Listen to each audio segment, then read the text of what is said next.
This next video I'd like to talk about now, with the help of my little buddy here, my Pixie Bob, is this idea about the fact that many years ago I had a retail store where I tried to make a lot of windows. Where you try to make windows for sailboats and palm trees and, you know, the typical stained glass store where you sell glass, you sell books, you offer classes, and you pretty much try to make every lamp and jewelry box and kaleidoscope and stained glass window you can to create some inventory.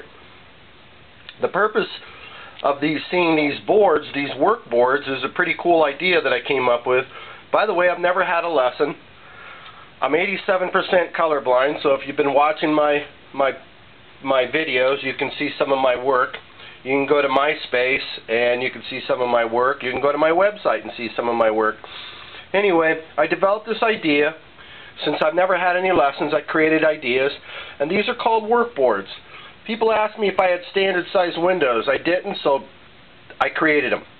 I have a bunch of these work boards. I went to a friend of mine that had a very high quality table saw at his cabinet shop, and it's very important that these boards are square. Because as you see here, this is a 25 inch by 19. At this point I don't expect it to make sense yet. There's two, that's number 2 of 2. There's 2 of these, there's 3 of these right here, 17 inch by 23, and so forth and so on. Here's what you do with those. I cut a piece of poster board, pre-cut, to fit on top of my work board.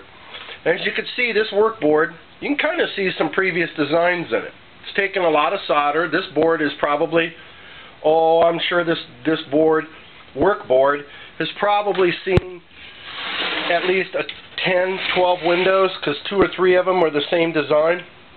What's really snazzy about these work boards, this work board is, there's 2 of them. This is number 1 of 2, and it's 17 by 21. So I created my own standard windows. I cut out my poster board, which is how I make my patterns. You're going to see that in another video coming up next out of this series, Designing Your Window. I'm not going to go too far into this because my method is patentable, but I'm just going to show you a slick way of making borders. And I mean slick. This is going to blow your mind how slick this is.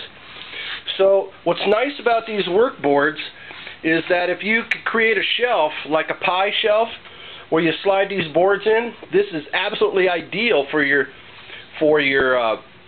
work that you want to get off the table, off your bench, so that you can talk to a customer, what have you. Or if you got lots of students, you can put these work boards away, set their tools on the work board like this, or their glass and what have you, and then get them out of the way and stick them on this little pie shelf, like you see at a bakery type thing. And I've since broken that shelf down, so I can't show you what an idea that looks like. Well, anyway, I have a whole series of these boards. I probably have about 30 of them.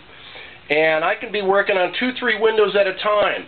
If I want to work on 5 windows and utilize the same border, but different accents on all 5 of the windows, I go to these work boards. They keep my mind focused on each job. I don't have to nail anything down on my bench, and this work board totally contains my job for that purpose at that moment.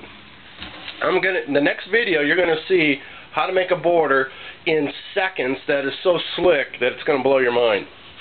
And some of you probably have this idea in mind, but anyway, what we're going to do, just to give you a sneak preview, every stained glass person should have a box of bevels that are scratched and chipped that they're going to get some use out of in a whole brand new way. So stay tuned to this next video, because like I said, this is going to blow your mind. This is going to be so rocket science pet rock stupid easy that it's going to crack you up. So looking forward to the next video. Designing a stained glass window border. This is 1A, next one is 1B. See you again. Bye.